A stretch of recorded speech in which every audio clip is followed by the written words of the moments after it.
Hola a todos, ¿qué tal? Esperando que estén muy bien. Vamos a ver en este video enfermedad pulmonar obstructiva crónica.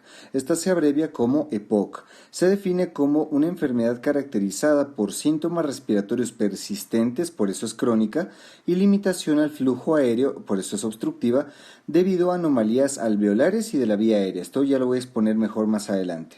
Esta enfermedad supone la cuarta causa de muerte a nivel mundial y su curso clínico se caracteriza por presentar una enfermedad de base, que son los síntomas que el paciente siempre va a tener, y en ocasiones el paciente se complica y tiene más síntomas o estos son más graves y que puede poner en riesgo la vida, y esto se conoce como la exacerbación del EPOC. También es lo mismo la agudización del EPOC, y son situaciones que ocurren principalmente por infecciones ya de la enfermedad de base que suponen un tratamiento distinto a la enfermedad de base. También es importante conocer que el EPOC ocurre por una enfermedad de vías pequeñas, al que vamos a llamar bronquitis crónica, y una destrucción del parénquima pulmonar, al que vamos a llamar enfisema. La bronquitis crónica es la inflamación de la pared del bronquio. Esto genera su ensanchamiento y también el aumento de la secreción. Clínicamente podemos definir una bronquitis crónica cuando el paciente tiene tos y expectoración por al menos 3 meses al año durante al menos 2 años consecutivos, así se define. En cambio, el enfisema consta de una destrucción de la pared alveolar, haciendo que las paredes que comunicaban distintos alveolos hagan que los alveolos restantes se fusionen en un gran alveolo, digámoslo entre comillas, que esto se conoce como la bula. Las bulas hacen que el aire se acumule y vuelven ineficaz el intercambio gaseoso, también muy importante. Este es un término más anatomopatológico, sin embargo es importante tenerlo en cuenta porque es el que va a explicar los cambios morfológicos que va a tener esta enfermedad. Ahora vamos a ver los factores de riesgo. El factor más importante, más frecuente, el que más directamente se relaciona con la enfermedad es el tabaquismo. Este es prácticamente la causa de la gran mayoría de EPOC, es el principal factor. Sin embargo, hay otros que se asocian, como la contaminación ambiental, la profesión. Hay profesiones que también pueden ser lesivas para el pulmón, como la industria del algodón, la minería, la industria de los granos, del tolueno, también los pacientes con alcoholismo, aunque esto no es un factor de riesgo independientemente. Algunos factores sociodemográficos, como el sexo, es decir, da más en hombres, da más en la raza blanca, y nivel socioeconómico es importante por el acceso al tratamiento y seguimiento. Entonces, el pronóstico es peor en pacientes con bajo nivel socioeconómico. Tenemos también situaciones que afectan el desarrollo pulmonar, como la enfermedad de membrana hialina, infecciones a lo largo de la infancia porque van acumulando daño pulmonar, y también los factores genéticos, dentro de los cuales el más importante es el déficit de alfa-1 antitripsina. Esta enzima es clave dentro de la fisiopatología, así que hablemos cómo ocurre el EPOC.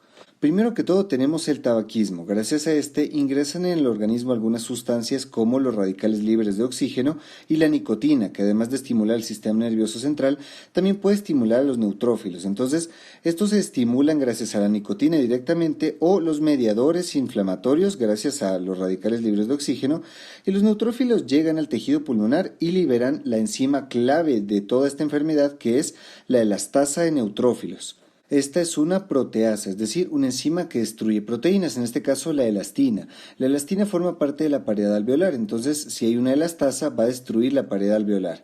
Normalmente existe una proteína que regula la acción de la elastasa, que es la alfa-1 antitripsina, que esta es una antiproteasa que justamente modula la acción de esta enzima que ya mencionamos. Entonces, si un paciente tiene un déficit congénito de la alfa-1 antitripsina, va a tener problemas regulando la actividad de la elastasa de neutrófilos. Finalmente, esta elastasa va a destruir la elastina dentro de las paredes alveolares, haciendo que éstas se comuniquen entre los remanentes de los demás alveolos, generando estas grandes bulas, como les dije, y propiciando la aparición del enfisema. Aquí les voy a poner a nivel de cada parte del aparato respiratorio qué es lo que ocurre. En las vías proximales hay una hipertrofia de las glándulas y también aumentan las células caliciformes. Esto explica el aumento de la expectoración del paciente. En las vías distales tenemos la fibrosis peribronquial y el exudado endoluminal. Estos dos mecanismos son los que explican por qué hay una disminución del calibre y por consiguiente la bronquitis crónica. Y en el parénquima va a haber una destrucción de la pared alveolar, que es la que genera el enfisema. Aquí te voy a mostrar los tipos de enfisema. Tenemos el enfisema centrolobulillar. Este ocurre por tabaco y es el más frecuente. Y también tenemos el enfisema pan-acinar. Este es el que ocurre por el déficit congénito de alfa-1 antitripsina. Entonces, como se forman estas bulas, el aire queda atrapado aquí, no hace un intercambio eficaz y se le dificulta su salida por la disminución del calibre del bronquio. Esto genera que se atrape aire dentro del pulmón y el pulmón progresivamente va atrapando aire, no lo puede expulsar y aumenta su volumen. Esto lo podemos evidenciar tanto en la radiografía de tórax, como vemos, como el pulmón aumenta su tamaño, los diafragmas se aplanan buscando más espacio para este pulmón que está crecido, y también de manera a larga data, crónicamente el paciente puede ensanchar el antero posterior de su tórax formando el denominado tórax en tonel, que es muy característico de los pacientes con EPOC. Y como esta respuesta inflamatoria libera mediadores a todo el cuerpo, va a haber un compromiso sistémico que ya sea por los mediadores inmunes o también porque hay limitación del flujo aéreo o también porque hay menos oxígeno disponible, esto generará en el paciente debilidad muscular, malestar general y caquexia, y también aumenta el riesgo de algunas enfermedades dependientes de oxígeno como infarto agudo de miocardio, insuficiencia cardíaca, fibrilación auricular, hipertensión pulmonar, cáncer de pulmón, osteoporosis, síndrome de apnea y hipoapnea del sueño, síndrome metabólico, diabetes, ansiedad, depresión. Todo esto aumenta el riesgo de aparecer en el paciente con EPOC. Así que es muy importante que tú controles esta enfermedad también para disminuir el riesgo de que aparezcan estas otras que también condicionan la vida del paciente. En cuanto a los síntomas, tenemos que el paciente puede manifestar una clínica predominante en bronquitis crónica o predominante en enfisema. Si el predominio es bronquitis crónica, el típico fenotipo del paciente va a ser el azul abotargado, como lo vemos aquí. Acuérdate de esta imagen. El azul abotargado es un paciente que tiene obesidad o sobrepeso, que está cianótico, como lo vemos aquí, que tiene la típica bronquitis crónica, es decir, tos con expectoración de larga data, que tiene elevación de la hemoglobina, porque como una situación compensatoria a la hipoxemia crónica, tiene edemas periféricos y también tiene roncus y sibilancias constantes en la auscultación y que a veces pueden sonar sin necesidad de fonendoscopio. Ese es el típico bronquitis crónica. En cambio, el paciente con predominio de enfisema es un paciente que presenta el fenotipo clásico de el resoplador rosado, se le conoce. No te olvides de esta imagen de aquí. Es un paciente de mayor edad, que es más delgado, que presenta más un cuadro de disnea constante, que cuando tú haces la auscultación pulmonar presenta una disminución del murmullo vesicular. Esto porque normalmente el pulmón suena por la movilización del aire. En estos pacientes, como tienen el aire atrapado en el pulmón, no suena este movimiento de los pulmones y por eso hay silencio auscultatorio.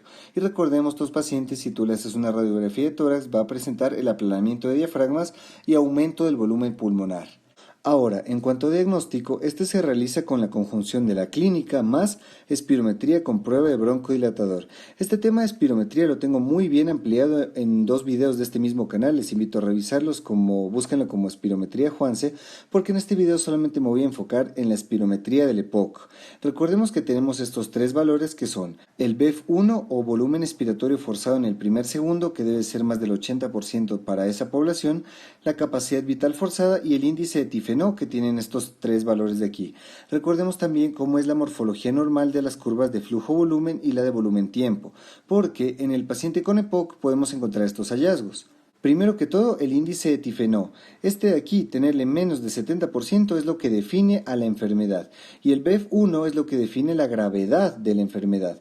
Como podemos ver aquí, estas son curvas de flujo-volumen y también de volumen-tiempo que van empeorando. Sí, esto es de mejor a peor.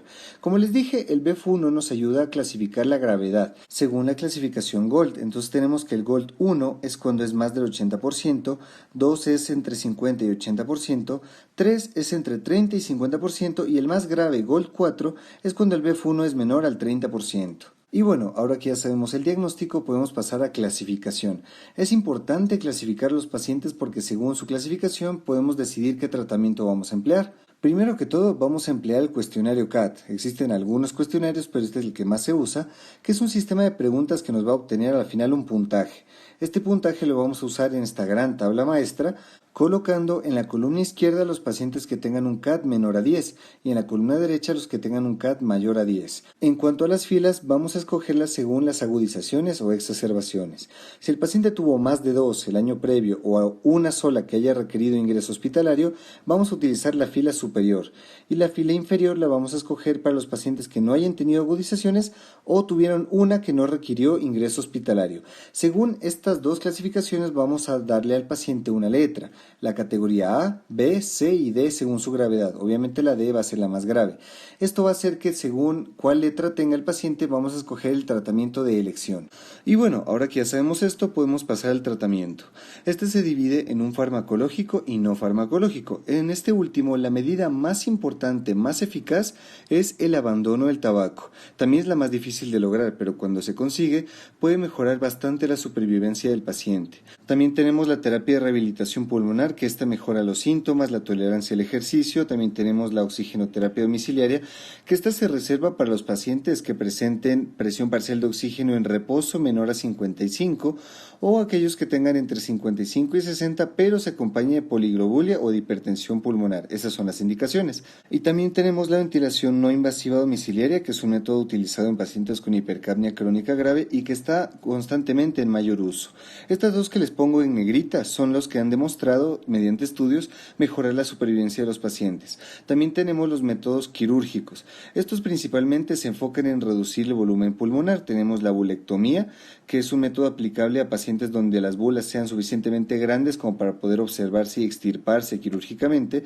También tenemos la cirugía de reducción de volumen pulmonar. Esta consiste en resecar algunas zonas del pulmón para disminuir globalmente su tamaño y mejorar el problema de hiperinsuflación. También tenemos la cirugía de trasplante pulmonar, que el EPOC constituye la indicación más frecuente de este procedimiento, pero como es tan invasivo lo vamos a reservar solamente para pacientes que tengan un cuadro muy grave, con exacerbaciones frecuentes y que además tengan asociado hipertensión pulmonar o cor pulmonar. Y finalmente tenemos la broncoscopia, que consiste en un método menos invasivo para lograr la reducción pulmonar. Y eso es todo respecto al no farmacológico. En cuanto a los fármacos, los que más se utilizan y son el pilar fundamental del tratamiento del EPOC son los broncodilatadores.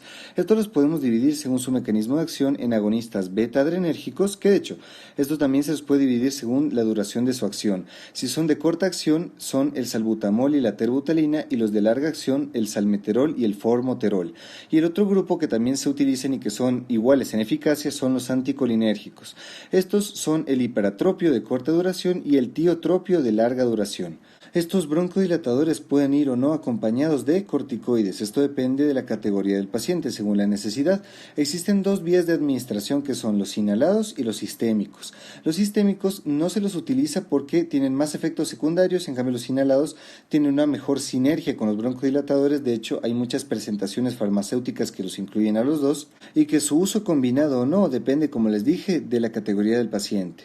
Tenemos otro grupo que son los inhibidores de la fosfodiesterasa 4. Aquí está el roflumilast, que también es bastante efectivo para mejorar la función pulmonar, pero por su costo y difícil acceso se lo reserva más para categorías más elevadas como la D. Tenemos también que en el EPOC se recomienda la vacunación sistemática. ¿Esto por qué motivo? Recordemos que son las infecciones respiratorias las que generan las exacerbaciones en la mayoría de los casos. Por eso se recomienda a los pacientes la vacunación antigripal al año y la antineumocócica a todo paciente mayor a 65 años que tenga esta enfermedad. También tenemos estudios recientes que avalan el uso de antibióticos, principalmente citromicina o eritromicina, como profilaxis para disminuir la incidencia de las exacerbaciones. También los mucolíticos tienen este propósito. Y finalmente, en los pacientes que tengan déficit congénito de alfa-1 antitripsina, también existe la opción de poder sustituirla farmacológicamente. Esto para poder prevenir a largo plazo la aparición o el empeoramiento del enfisema. Ahora que ya conocemos los fármacos que podemos utilizar, podemos pasar al tratamiento según la categoría. En la categoría A vamos a preferir utilizar un broncodilatador de acción corta, como lo podemos ver aquí. En la categoría B vamos a utilizar un broncodilatador de acción larga. En la categoría C vamos a asociar un corticoide inhalado más un broncodilatador de acción larga. Y en la opción D vamos a utilizar la opción C, pero también vamos a añadir tratamientos adicionales como roflumilast o tratamientos quirúrgicos o tratamientos con oxígeno, dependiendo de la gravedad del paciente y sus necesidades. Y finalmente tenemos el tratamiento de la exacerbación. Para esta nos son muy útiles los criterios de Antonisen. Los criterios de Antonisen son 3 preguntas que vamos a hacer, que es: ¿hay aumento de la disnea, hay aumento del volumen del esputo o hay aumento de la purulencia del esputo? Según esto vamos a clasificar al paciente en 3 tipos. El tipo 1, que es el más grave, que es la presencia de las 3 preguntas positivas. El tipo 2, que es cuando haya solo 2 de los 3, y el tipo 3, cuando solo hay uno de los 3 síntomas. Esto nos ayuda a direccionar tomar nuestra decisión según si hay que utilizar antibióticos o si hay que hacer ingreso hospitalario. En los pacientes tipo 1 se recomienda hacer las dos, ingresarle a hospitalización y utilizar antibiótico-terapia. En el tipo 2 se decide antibiótico-terapia y se hospitaliza solamente si se incluye el síntoma incremento de la purulencia, el tercero. Y en el tipo 3 no requiere ni antibiótico-terapia ni ambulatorio. Lo que sí vamos a hacer es modificar la terapia para reducir el riesgo de futuras exacerbaciones.